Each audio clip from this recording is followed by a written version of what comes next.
সবাই কেমন আছেন? আশা করি সবাই অনেক অনেক ভালো আছেন। Welcome to my another video. আজকে যাচ্ছি আমি আমার ফ্রেন্ড ইমন মিলে আন্তর্জাতিক বাণিজ্য মেলায় 2025-এ। তো ওখানে যাবো, এখন কী করি থাকবে পুরো ব্লগটা জুড়ে, অ্যান্ড আমরা কোথায় কোথায় ঘুরি, অ্যান্ড আজকের দিনটাই থাকবে আজকের এই ব্লগটার জন্য। তো সবাই দেখবেন ব্লগটা। আল্লাহ হাফেজ।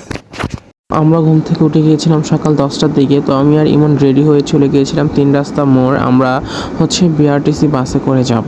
বিআরটিসি টিকিট নিয়েছিল 60 টাকা করে কুড়িল বিশ্ব রোড। তো আমি আর ইমন কুড়িল বিশ্ব রোড চলে এসেছিলাম। কুড়িল বিশ্ব রোড থেকে 40 টাকা দিয়ে আন্তর্জাতিক বাণিজ্য মেলায় নিয়ে যাবে বিআরটিসি বাস। তো যেটা আমাদের যাতায়াতে খুবই প্রবলেম হয়েছিল।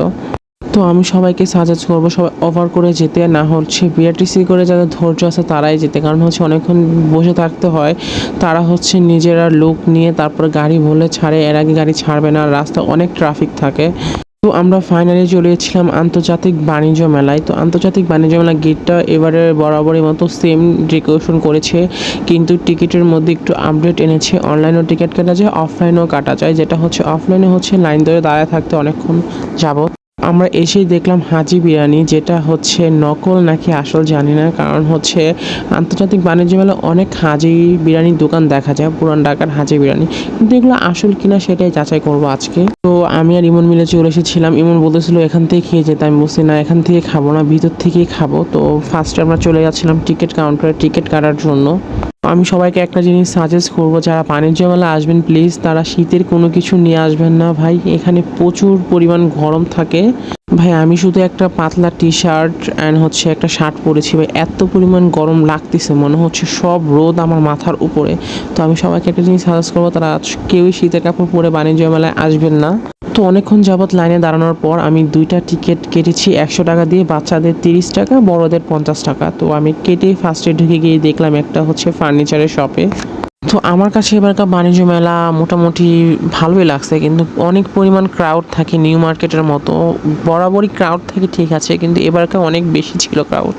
আমি আর ইমন মিলে ঢুকে গিয়েছিলাম ফার্নিচারের শপে। তো ফার্নিচার দেখতেছিলাম, অনেক দাম ছিল, কিনতে পারবো কিনা জানি না, তারপরও ঢুকেছিলাম যে দেখে আসি। তো ফার্নিচারগুলি দেখলাম, ফার্নিচারগুলি মোটামুটি ভালো হয়েছিল। তো তারপর এর পাশে আরেকটা ফার্নিচারের শপ ছিল, ওখানে আমরা ভিজিট করি। তো হালকা পাতলা ভিজিট করার পর ভাবলাম কেননা ওয়ালটন শপে যাওয়া যাক। ওয়ালটনের নিউ কিছু আইটেম লঞ্চ করেছে, সেটাই বাণিজ্য মেলায় দেখতেছিলাম। ওয়ালটনের টিভি দেখতেছিলাম 40 ইঞ্চি, 50 ইঞ্চি, 1 লাখ, 2 লাখ, 3 লাখ পর্যন্ত প্রাইজের ছিল। তো বাণিজ্য মেলাটা এমন হয়ে গিয়েছে যে মানুষ পণ্য না কিনলেও আউটলেট বলেন, তারপরে স্টলগুলিতে বলেন, সবাই ক্রাউড করে বসে থাকে। কেউ কিছু না নিলেও তারা বসে থাকবে, কাউকে দেখতে দিবে না, এরকম টাইপের হয়ে গেছে। আমি আর ইমন মিলে ঢুকে গিয়েছিলাম নাদিয়াস ফার্নিচারগুলি আমার কাছে খুবই ভালো লাগছে। তাদের বেডশিটটা খুবই প্রিমিয়াম কোয়ালিটির ছিল। তারা কি একটা কিনলে আরেকটা ফ্রি দিচ্ছিল, এমন টাইপের অফার দিচ্ছিল, কিন্তু প্রাইস আমার কাছে একটু বেশি মনে হয়েছিল, যে জন্য আমি আর জিজ্ঞেস করিনি।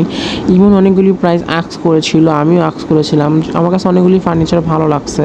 অনেকেরই দেখলাম ভাই ফার্নিচার সারা নিভে না, তারা বসে আছে, বসে বসে পিক তুলতেছে। সবই ঠিক আছে, আপনারা পিক তুলবেন, আপনারা উঠে অন্য কাউকে পিক তুলতে দেন, তারা দিবে না, তারাই বসে থাকবে।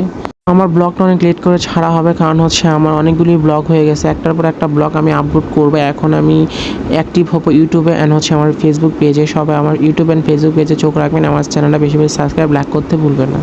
আমরা বের হয়ে গেছিলাম নাদিয়া ফার্নিচার থেকে, অ্যান্ড আমরা চলে যাচ্ছিলাম কিছু ঘরোয়া আইটেম যেটাকে বলে, দেখতেছিলাম যে কোন ঘরের আইটেমটা নেওয়া যায়, আম্মুকে দেওয়া যায়। তো ভাই দোকান থেকে আমরা যেটা 500 টাকাতে কিনি, তারা 1000 টাকা চাচ্ছে। এগুলো 100 টাকা করে বাণিজ্য মেলায় 150 টাকা করে সেল করতেছে। ভাই আমি কিছুই বুঝতেছিলাম না, এত পরিমাণ দাম ওনারা বাড়িয়ে সেল করতেছে, সেই জন্য আমি বাণিজ্য মেলা থেকে কিছুই নিতে মন চাচ্ছিল না।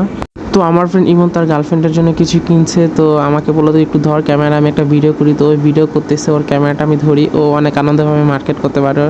তো চলে আসলাম আমরা আরেকটা শপের মধ্যে। তো এই শপের মধ্যে এসে আমার কিছু আইটেম পছন্দ হয়, কিন্তু আমার কাছে প্রাইস তুলনামূলক একটু বেশি মনে হয়েছে। কারণ এটা আমি মার্কেটে দেখিয়েছি, এটা আমার কাছে 700 টাকা চাইছে, ওনারা চাচ্ছে 1200 টাকা।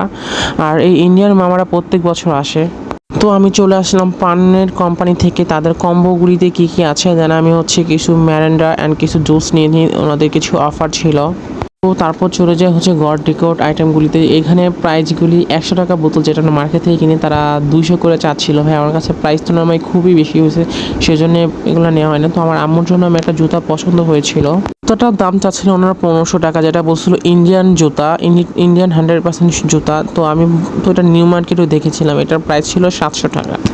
তো একটা কথাই বলা, বাণিজ্য মেলায় হচ্ছে ইউজ টু প্রাইস চাই, আর হচ্ছে এতটা ট্রাভেল করে দূরে এসেও যদি আমরা প্রাইস কমে না নিতে পারি কোনো তো কিছুই বলার নাই। তো আমি কিছু কম্বো দেখতেছিলাম নুডলসের, তারপরে হচ্ছে গ্রিন টি মশলা আইটেমগুলি। আমি অনেকগুলি নুডলস নিয়েছিলাম, কাপ নুডলস ছিল, অনেক ধরনের নুডলস ছিল। তো ভাবলাম কিছু খেয়ে নিই। তারপর টেস্টি ট্রিট থেকে ইমন 2টা খিচুড়ি নিয়েছিল, খিচুড়িটা খুবই রিজনেবল প্রাইজের মধ্যে ছিল, আমার কাছে খুবই ভালো লাগছে। দেন তারপরে হচ্ছে বাসা যাওয়ার জন্য রওনা হয়ে যাচ্ছিলাম। তো বাসায় আসতে 6টা বেজে গেছে। তো সবাইকে আল্লাহ হাফিজ। ভালো